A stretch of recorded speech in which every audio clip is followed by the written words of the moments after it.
Assalamualaikum warahmatullahi wabarakatuh. Selamat datang di aplikasi Dora, di mana pada kesempatan kali ini kita akan belajar mengenai segala fenomena dan segala kejadian yang ada di lingkungan sekitar. Kalau dehidrasi ini biasanya kondisi di mana tubuh kita kehilangan lebih banyak cairan daripada yang masuk gitu. Jadi ya pengeluaran tubuh kita lebih besar daripada yang masuk. Itu jadi terjadi ketidakseimbangan elektrolit di dalam tubuh, sehingga ya tubuh nggak bisa menjalankan fungsinya dengan normal. Dehidrasi ya berdasarkan kehilangan cairannya ada dibagi 3. Jadi dari ringan, sedang, dan berat. Biasanya dehidrasi ringan itu sekitar 5% dari kehilangan cairan dari berat badan. Kalau yang sedang itu sekitar 10%. Kalau lebih dari 15%-an ya biasanya termasuk dehidrasi yang berat.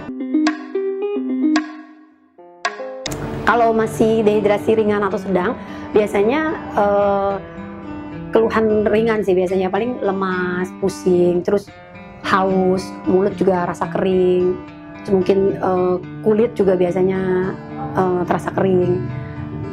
Itu aja sih. Kalau dehidrasi yang berat biasanya ya udah lebih berat, kesadaran mulai menurun, napas mungkin cepat, bahkan bisa terjadi kejang-kejang. Ya itu bisa lihat juga dari air seni. Pada seorang yang dehidrasi biasanya urinnya kelihatan lebih pekat, lebih kuning, karena kan kurang cairan yang masuk, jadi urin berwarna pekat. Terus juga frekuensi berkemih kita itu lebih jarang, lebih sedikit biasanya. Bisa yang berat bahkan bisa nggak keluar air seni, bisa lama berjam-jam nggak keluar air seni. Kalau pada kehilangan cairan yang ringan, yang dehidrasi ringan atau sedang, itu paling kita menggantikannya dengan cairan aja, minum air putih, terus dengan cairan-cairan isotonik, elektrolit begitu, seperti Oralit, atau untuk bayi biasanya ada Oralit yang untuk bayi itu. Tapi kalau untuk yang berat, kita itu udah gawat darurat, biasanya kita harus bawa ke UGD, harus masuk infusan karena butuh rehidrasi yang lebih baik lagi. Pencegahannya dehidrasi ya biasanya sih kita harus cukup minum air putih. Kemudian biasanya kan kalau di luar aktivitas kita lagi berlebih, panas, keringat keluar banyak ya kita juga harus banyak minum, dan ya kita paling kembali ke ruangan yang bisa mendinginkan suhu tubuh, nggak terlalu, biar keringat tidak keluar terlalu banyak. Kalau minuman sih sebenarnya nggak ada takaran tertentu ya, justru ya sesering mungkin nggak masalah kok. Kalau untuk pengobatan, kalau untuk obat-obatan biasanya sih lebih ke simptomatik, gejala. Jadi seperti misalnya kalau dehidrasinya karena kita demam tinggi, ya kita berikan obat demam juga. Dehidrasi karena muntah atau diare, kita berikan obat-obat muntah. Itu aja sih. Tapi kalau untuk yang berat pasti diperlukan perawatan, tergantung seberapa beratnya.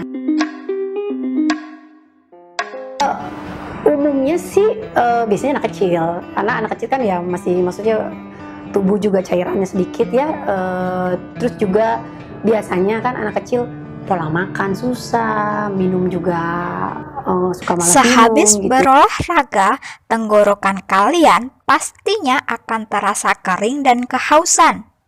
Ini terjadi karena tubuh banyak mengeluarkan keringat, sehingga air dalam tubuh juga banyak yang keluar. Keadaan demikian membuat tubuh segera mengeluarkan zat yang menghentikan pengeluaran cairan tersebut. Zat yang dimaksud dinamakan dengan hormon. Nah, agar kalian lebih memahami tentang sistem hormon pada manusia, mari kita simak video berikut ini.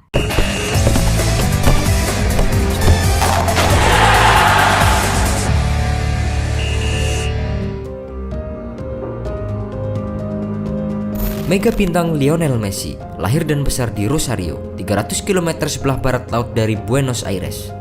Lionel Messi terlahir dengan kelainan hormon yang membuat tubuhnya tidak bisa tumbuh seperti anak-anak seusianya. Kondisi fisik itu membuatnya terbuang dari sepak bola. Menurut The Mirror, pada hari pertama sekolah dasarnya, Messi dilarang ikut bermain sepak bola oleh pelatih karena badannya terlalu kecil. Padahal, anak yang ditolak ini akan menyabet gelar pemain terbaik dunia bukan hanya sekali, melainkan sebanyak 5 kali dan mungkin akan terus bertambah lagi. Pada masa kecilku, aku mengalami masa-masa sulit karena masalah hormon. Pada tahun 1995, dalam usia 8 tahun, Messi diminati oleh River Plate. Namun, River Plate tak jadi merekrut Messi karena keberatan membayar biaya pengobatan bulanan Messi yang mencapai 500 pound sterling atau sekitar 9 juta rupiah. Messi tampak semakin mustahil menjelajahi lebih luas dunia sepak bola ketika tim medis klub itu mengatakan kepada keluarganya bahwa Messi hanya bisa tumbuh setinggi tidak lebih dari 140 cm saja. Karena kondisi ekonomi, ayah dan ibu Messi pun menyerah. Jangankan membiayai perawatan Messi, untuk memenuhi kebutuhan sehari-hari Messi dan 3 saudaranya saja mereka kesulitan. Masalah tersebut menghambat pertumbuhan tubuh Lionel Messi. Pada usia 11 tahun, ia memiliki badan yang jauh lebih kecil daripada anak-anak seumurannya. Messi lantas menceritakan perjuangannya untuk sembuh dari kelainan itu. Setiap malam, Messi harus menjalani terapi suntik hormon di kakinya. Saya menyuntik kaki saya setiap malam. Saya memulainya dari usia 12 tahun. Itu tidak mengesankan buat saya. Messi mengatakannya kepada Amerika TV seperti yang dikutip oleh Daily Mail. Keadaan Messi dan keluarganya tak tampak akan membaik sampai saat Messi berusia 12 tahun, sanak keluarganya yang tinggal di Catalonia mendaftarkan Messi untuk mengikuti uji coba di Barcelona. Direktur Barcelona saat itu, Carlos Risac, sangat tertarik terhadap kemampuan yang dimiliki oleh Lionel Messi. Saya memanggilnya dan sebagai ungkapan simbolis, saya memintanya untuk membubuhkan tanda tangan di atas sebuah kertas, kata Carlos Risac terhadap salah satu media. Setelah Barcelona setuju menjamin semua biaya perawatannya, Messi berangkat ke Spanyol dengan ayahnya dan masuk ke tim usia 14 Barcelona pada tahun 2000. Pada pertandingan pertamanya, Messi berhasil mencetak 5 gol. Bergabung dengan klub ternama di Spanyol, Messi menunjukkan talenta yang sangat gemilang. Kemampuannya yang mumpuni membuatnya tidak membutuhkan waktu yang lama untuk dapat masuk ke dalam tim senior FC Barcelona. Di usia 17 tahun dan di musim pertamanya, Messi mencetak gol pertama pada 1 Mei 2005. Gol tersebut sekaligus membuatnya tercatat sebagai pemain termuda Barcelona yang berhasil menyumbang gol untuk klubnya. Karir Messi di Barcelona semakin gemilang. Musim 2005-2006 menjadi saksi kehebatan Lionel Messi. Ia menyumbang 6 gol dari total 17 laga. Sayangnya, aksi Messi harus terhenti karena cedera otot di paha kanan saat melawan Chelsea di Liga Champions. Ia pun tak lagi bermain sampai musim kompetisi berakhir.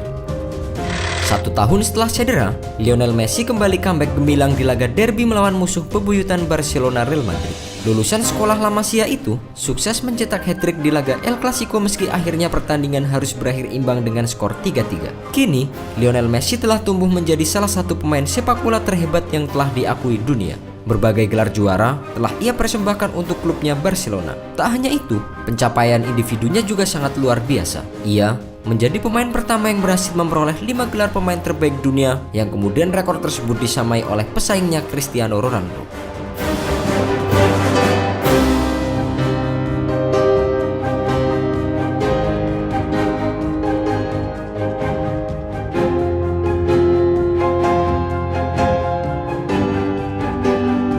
Setelah kalian mengamati video tadi, kerjakan latihan soal berikut ini dalam waktu 15 menit.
Audio Jungle.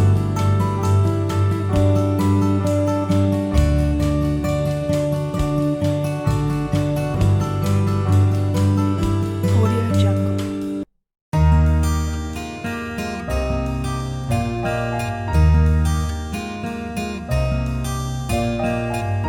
Audio Jungle.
Jungle. Audio Jungle.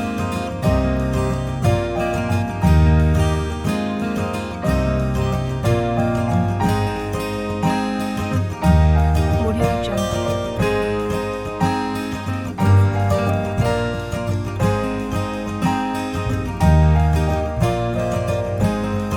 Audio Jungle.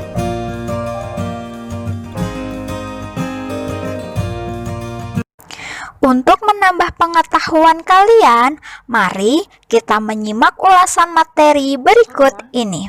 Adalah zat kimia yang dalam bentuk senyawa organik yang dihasilkan oleh kelenjar endokrin. Nah, hormon sendiri berasal dari bahasa Yunani yang artinya hormein atau menggerakkan. Nah, hormon sendiri adalah organ yang berperan penting untuk sekresi. Fungsi dari hormon adalah untuk mengatur aktivitas metabolisme, reproduksi, pertumbuhan, dan juga perkembangan. Dalam tubuh, terdapat beberapa kelenjar endokrin yang menghasilkan hormon tertentu sesuai dengan kebutuhan kelenjarnya. Yang pertama ada kelenjar hipotalamus, yang letaknya berada di bawah otak besar, yang berperan dalam koordinasi sistem saraf dan sistem endokrin tubuh. Hipotalamus juga menghasilkan beberapa jenis hormon yang disekresikan langsung ke hipofisis.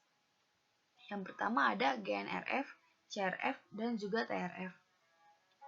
Beberapa jenis hormon yang disekresikan oleh hipofisis dihasilkan oleh sel-sel hipotalamus, yaitu ADH, TSH, dan oksitoksin. Selanjutnya ada kelenjar hipofisis.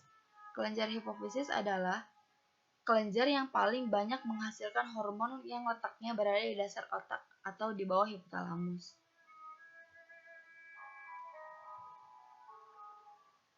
Kelenjar hipofisis terbagi menjadi dua. Ada kelenjar anterior hipofisis dan kelenjar posterior hipofisis. Kemudian ada kelenjar tiroid. Kelenjar tiroid merupakan kelenjar yang terdiri dari folikel-folikel dan terdapat di depan trakea. Hormon yang dihasilkannya yaitu hormon tiroksin, hormon triodontironin, dan kalsitonin. Selanjutnya ada kelenjar paratiroid. Kelenjar paratiroid merupakan kelenjar hasil penimbunan hormon somatotrof atau hormon pertumbuhan. Nah, hormon yang dihasilkannya adalah hormon paratormon. Selanjutnya ada kelenjar timus. Fungsi dari kelenjar ini yaitu untuk mengaktifkan pertumbuhan badan dan mengurangi aktivitas pertumbuhan kelamin hormon yang dihasilkan oleh hormon timosin. Selanjutnya ada hormon kelenjar pankreas. Kelenjar pankreas merupakan sekelompok sel yang terletak pada pankreas sehingga dikenal dengan pulau-pulau Langerhans. Nah, hormon yang dihasilkannya yaitu hormon insulin dan glukogen. Selanjutnya ada kelenjar adrenal. Kelenjar adrenal terdiri dari dua jaringan aktif penghasil hormon secara struktur dan fungsinya berbeda, yaitu kelenjar adrenal korteks dan kelenjar adrenal medula. Kelenjar adrenal korteks menghasilkan hormon mineralokortikoid, glukokortikoid, dan gonadokortikoid. Dan kelenjar adrenal medula menghasilkan hormon epinefrin dan non-epinefrin.